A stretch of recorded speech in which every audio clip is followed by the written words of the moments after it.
ഇപ്പോൾ വരുന്നൊരു വാർത്തയാണ്. അസാധാരണ നീക്കവുമായി ഇ ഡി രംഗത്ത്. തിരുവനന്തപുരത്ത് ഉദ്യോഗസ്ഥരെ ആക്രമിച്ച സംഭവത്തിൽ 9ാം പ്രതിയുടെ ജാമ്യം റദ്ദാക്കാൻ ഇ ഡി ഹൈക്കോടതിയെ സമീപിച്ചു എന്നാണ് വാർത്ത.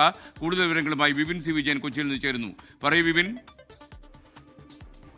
SKN CMRL എക്സാലോജിക് കേസുമായി ബന്ധപ്പെട്ട് പിണറായി വിജയൻ ഉൾപ്പെടെ 12 സ്ഥലങ്ങളിലായിരുന്നു ഇ ഡിയുടെ റെയ്ഡ് നടത്തിയത്. അതിൽ തിരുവനന്തപുരത്ത് പിണറായി വിജയന്റെ വീട്ടിൽ റെയ്ഡ് നടത്തിയ സമയത്ത് വലിയ അക്രമമാണ് ഈ ഉദ്യോഗസ്ഥർക്കെതിരെ, ഇ ഡി ഉദ്യോഗസ്ഥർക്കെതിരെ ഉണ്ടായിരുന്നത്.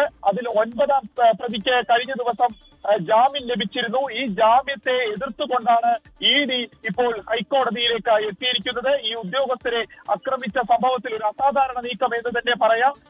ജാമ്യം നൽകുന്നതിനെ അന്ന് പ്രോസിക്യൂട്ടർ എതിർത്തിരുന്നില്ല. ഈ പ്രോസിക്യൂട്ടർ എതിർക്കാതിരുന്നത് സംശയാസ്പദമാണ് എന്നുള്ളത് ഇതിൽ പറയുന്നു. പോലീസിന്റെ നിർദ്ദേശത്തിന് വിരുദ്ധമായിട്ടാണ് അന്ന് കോടതിയിൽ പ്രോസിക്യൂട്ടർ നിലപാട് അറിയിച്ചത്. ഇത് പ്രതിക്ക് ജാമ്യം കിട്ടുന്നത് അത് ഈ കേസിന്റെ മുന്നോട്ടുള്ള പോക്കിനെ പ്രതികൂലമായി ബാധിക്കും എന്നുള്ളതുമാണ് പറഞ്ഞിരിക്കുന്നത്. ഉദ്യോഗസ്ഥരെ ആക്രമിച്ചത് ഭീകരാന്തരീക്ഷം ഉണ്ടാക്കിയ, അന്ന് ഭീകരാന്തരീക്ഷം സൃഷ്ടിച്ച ഒരു പ്രതിയാണ്.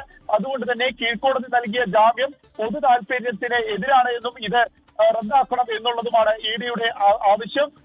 ഈ ഉദ്യോഗസ്ഥരെ അന്ന് ആക്രമിച്ചതിന് പിന്നിൽ കൃത്യമായിട്ടുള്ള ഗൂഢാലോചനയുണ്ട് എന്നുള്ളതും എൻഫോഴ്സ്മെന്റ് ഡയറക്ടറേറ്റ് പറഞ്ഞു വെക്കുന്നു. അതുകൊണ്ട് തന്നെ പ്രതിയുടെ ജാമ്യം ഈ ഗൂഢാലോചന നടത്തിയവരെ പിടികൂടുന്നതിന് തടസ്സമാകും എന്നുള്ളതുമാണ് പറഞ്ഞിരിക്കുന്നത്. ഗൂഢാലോചന ഉണ്ടാക്കിയത് CPIM നേതാക്കളാണ് എന്നുള്ളതും എൻഫോഴ്സ്മെന്റ്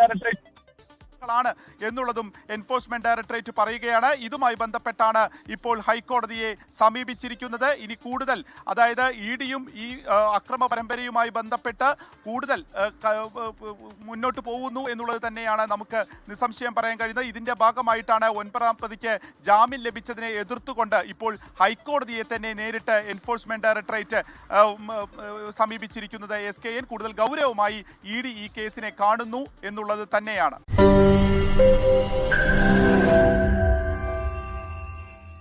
ലോകത്തെവിടെയായാലും ഏത് സമയത്തും 24 വാർത്തകളും ഓഗ്മെന്റഡ് റിയാലിറ്റി പാക്കേജുകളും എക്സ്പ്ലെയിനറുകളും വിശദമായി കാണാൻ ഞങ്ങളുടെ യൂട്യൂബ് ചാനൽ നിങ്ങൾക്ക് സബ്സ്ക്രൈബ് ചെയ്യാം.